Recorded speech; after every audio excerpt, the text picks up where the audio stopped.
तो hello guys, welcome back to my new blog. तो guys, आज का टॉपिक है हमारा इंक्यूबेशन प्रोसीजर।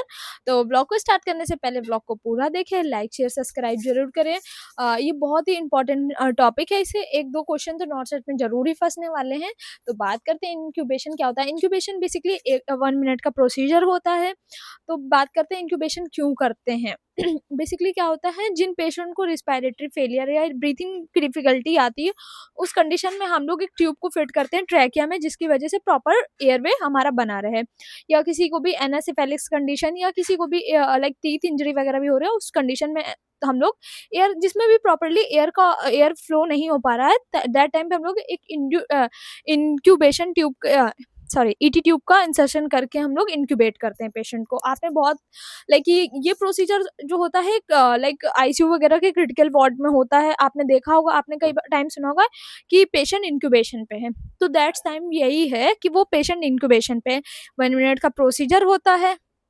तो अब हम बात करते हैं कि इंक्यूबेशन के क्यों किसने, पहले तो बात करते हैं डिस्कवरी किसने करी थी।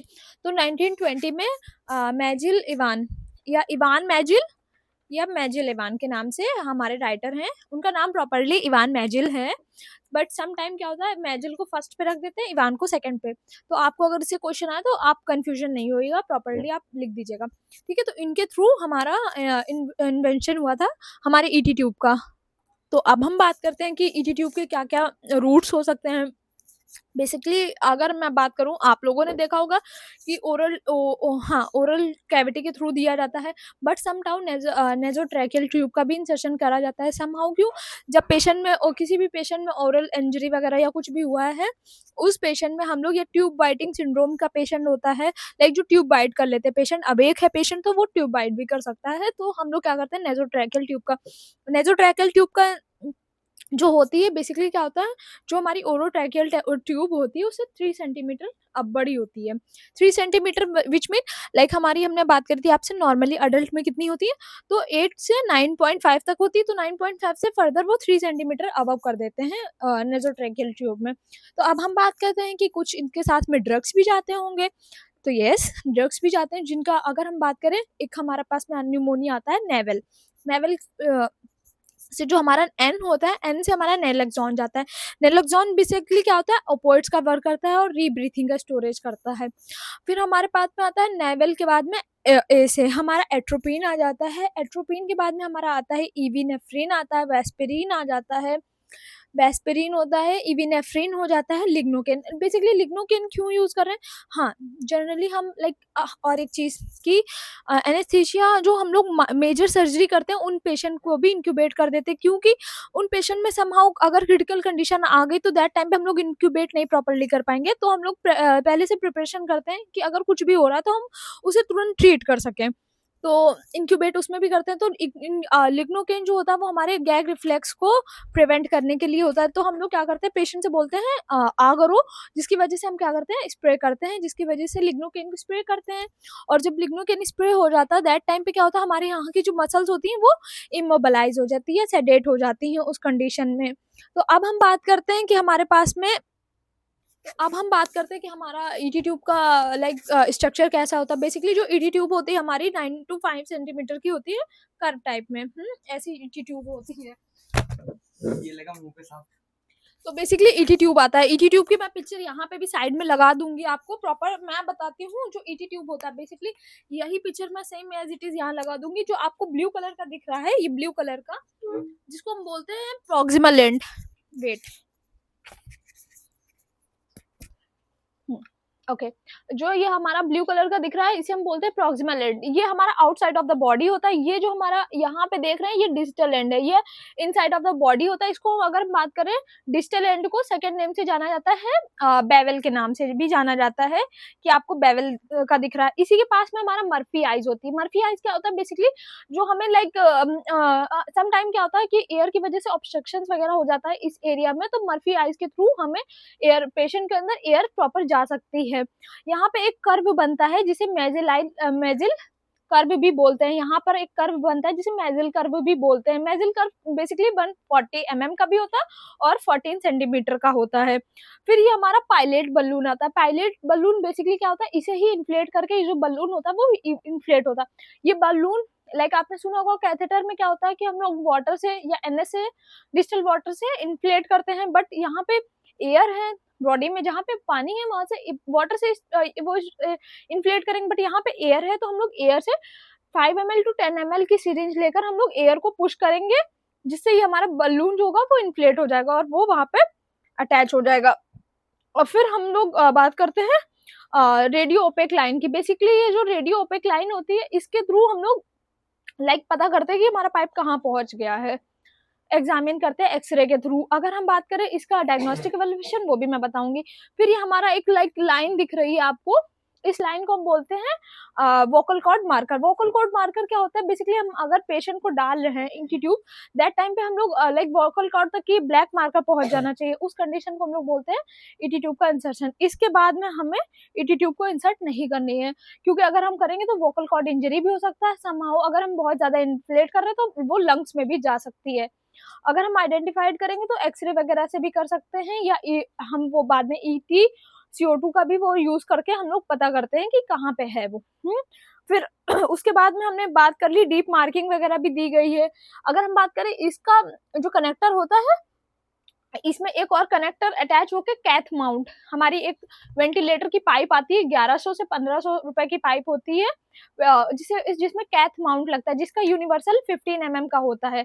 जो उसका जो होल होता है, और हाँ इसका तो होल का ये डिजिटल जो प्रॉक्सिमल एंड है वो किसी भी यूनिवर्सल का हो सकता है, 15 का है तो 15 ही, लेकिन जो हमारा कैथ माउंट का आ रहा है या किसी का भी आता है, एम्बुवैग या किसी भी चीज का आप देखेंगे 15 mm का ही होता है, 15 सेंटीमीटर का ही वो कैप होता है, जिसकी वजह से कभी कभी क्या होता है पेशेंट ज्यादा बड़ा ला देगा तो फिर अनफिट हो जाएगा, और ये क्रिटिकल कंडीशन है, इस टाइम पे ये सब चीजें एक्सेप्टेबल नहीं होती हैं। तो क्या करते हैं 15 mm का यूनिवर्सल आता है, उसे हम लोग यूज करते हैं।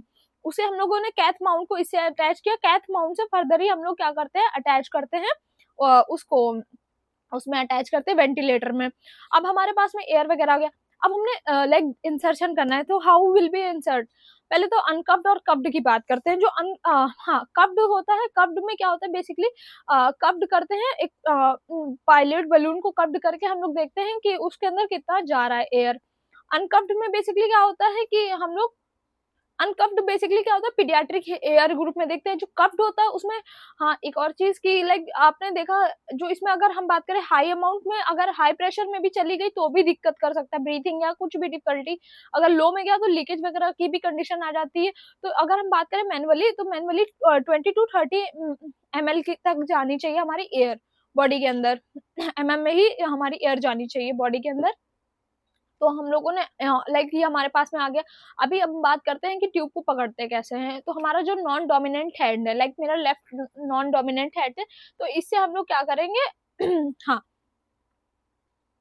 तो जो हमारा नॉन डोमिनेंट हैंड है, इससे हम अपना लेरेंजियोस्कोप पकड़ेंगे, और इस हैंड से हमारा जो डोमिनेंट हैंड से है, इससे पहले तो हमें क्या करना है, जो ट्यूब है ट्यूब के अंदर हमें बूजी डालनी है। बूजी विच मीन्स एक निडल होती है जिसके थ्रू हम लोग आराम से इजिली इंसर्ट आउट कर सकते हैं, इंक्यूबेट कर सकते हैं कि ट्रैकिया तक जा रहा है आराम से कि नहीं। टंग को डिप्रेस किया। हाँ, यहाँ पे एक और चीज देखते हैं हम लोग, मालम पट्टी स्कोर भी करते हैं। मालम पट्टी स्कोर क्या होता है बेसिकली, हमें यूबला कितना प्रेजेंट हो रहा है, पैलेटाइन कितना प्रेजेंट हो रहा है। तो अगर मालम पट्टी स्कोर कर रहे हैं, फर्स्ट में क्या होता है प्रॉपर हमें पैलेटाइन दिखता है और हमारा यूबला दिखता है हमें। सेकेंड में क्या होता है यूबला हल्का सा कट जाता है, हल्का सा मतलब प्रॉपर विजिबल नहीं होता, प्रॉपर यूबला नहीं दिखता है। थर्ड स्टेज में क्या होता है यूबला का सिर्फ अपर पार्ट दिखता है हमें। फोर्थ स्टेज में यूबला कतई गायब हो जाता है, उस कंडीशन में यूबला बिल्कुल चला जाता है, पैलेटिन प्रेजेंट होता है, तो हम लोग वो स्कोर करते हैं। प्रॉपर हमने किया। अब हमने ऐसे लेरेंजियोस्कोप से उसको टंग को थोड़ा सा डिप्रेस किया। टंग फॉल बैक होने की भी कंडीशन हो सकती है, तो आपको प्रॉपर, क्योंकि पेशेंट अनकॉन्शियस है तो वो चीजें भी मेंटेन करनी होती है। टंग को हमने पहले तो हमें पोजीशन देनी है, तो पोजीशन कैसे देखनी है, स्निफिंग पोजीशन देनी है। हेड के नीचे, नेक के नीचे हमें पिल्लो लगानी है, स्निफिंग पोजीशन दिया, हल्का सा हेड को एलिवेट किया, और सिटिंग पोजीशन हमें खुद बैठ जाना है, और डोमिनेंट हेड से हमें अपना पुश करना है लेरेंजियोस्कोप से विद द हेल्प ऑफ लेरिंजियोस्कोप हमें टंग को पुश करना है। दैट टाइम पे हमें धीमे धीमे इंसर्ट करना है। इंसर्ट हो गया, उस टाइम पे हमें क्या करना है, पाइलेट बलून को, जो पाइलेट बलून है उसको इन्फ्लेट करना है। इन्फ्लेट प्रॉपरली हमने देख लिया कि हमारा इंसर्ट हो गया। क्या करते हैं कि हम लोग हाँ, एक इजीली अगर मैं बात करूँ तो स्टेथोस्कोप की हेल्प से भी हम लोग साउंड सुनते हैं, तो यहाँ पे हाई रेजोनिंग साउंड भी प्रेजेंट होने लगती है। तो उस कंडीशन को भी हम लोग देखा कि प्रॉपरली हमारा ईटी ट्यूब पड़ गया है। फिर हम लोग क्या करते हैं कि पाइपेट बलून को हमने इन्फ्लेट कर दिया। फिर हम लोग क्या करते हैं, ईटी CO2 को प्लेस कर देते हैं। कहाँ पे प्लेस करते हैं, ट्यूब और हमारा कैथ माउंट के बीच में जो स्पेस होता है वहां प्लेस कर देते हैं, जो हमें normal value inside of the body की जो नॉर्मल वैल्यू होगी और रिस्पायरेटरी रेट होगा वो हमें बता देगी। तो अब हम बात करते हैं कि जो हमारी हमें वैल्यू, फिर हम क्या 1 से 2 घंटे बाद में हम लोग देखते हैं कि पेशेंट का बेरियम एनीमा जो यूज किया था जिसकी वजह से ब्लू कलर का, तो हम एक्सरे कराते हैं, उसमें हमें विजुअल लाइन प्रेजेंट हो जाती है कि हमारी लाइक ट्यूब कहाँ तक इंसर्ट है, क्या क्या चीजें हैं, सारी चीजें हमें पता चल जाती है। अगर मैं बात करूँ डायग्नोस्टिक टेस्ट का हॉलमार्क टेस्ट, तो ईटी CO2 टेस्ट हमारा हॉलमार्क टेस्ट में जाता है। देन उसके बाद में हमारा एक्सरे जाएगा। तो अब हम बात करते हैं कि ईटी ट्यूब कितना, अगर बात करें मेनली अडल्ट में कितना, अडल्ट की बात करें तो 8.5 से लेकर 9.5 तक जाता है। अगर मैं बात करूं इंडिविजुअली तो मेल में 7 mm और फीमेल में हमारा 8 mm तक जाता है। सॉरी मैंने उल्टा बोल दिया, फीमेल में हमारा 7 mm और मेल में हमारा 8 mm तक जाता है। तो अब उसके बाद में हम लोग बात करते हैं सक्शनिंग की। बेसिकली सक्शनिंग क्या होता है, सक्शनिंग जो हमारा म्यूकस वगैरह यहाँ पे प्रेजेंट होने लगता है, सिक्रीशन हो ही रहा है, मसल्स का रिलैक्सेशन की वजह से सिक्रीशन होगा। तो हमने यहाँ पे बलून को इन्फ्लेट कर दिया, सारी चीजें चेक कर ली, एक्सरे भी हमारे पास में आ गया। अब हमारी नर्सिंग रिस्पॉन्सिबिलिटी क्या आती है कि हमें ओरल केयर करनी है, एवरी 2 to 4 आवर में केयर करनी है। कोई भी सिक्रेशन वगैरह तो नहीं हो रहा है, प्रॉपरली उस सिक्रेशन को एक्सक्रीट आउट करना, सक्शनिंग करनी है बेसिकली। लाइक हाँ, और हम बताते हैं कि अगर हमने ट्यूब का प्लेसमेंट किया तो ट्यूब हमारा जो 22 नंबर आता है वो हमारे टीथ पे होना चाहिए, ना कि लिप्स पे आना चाहिए।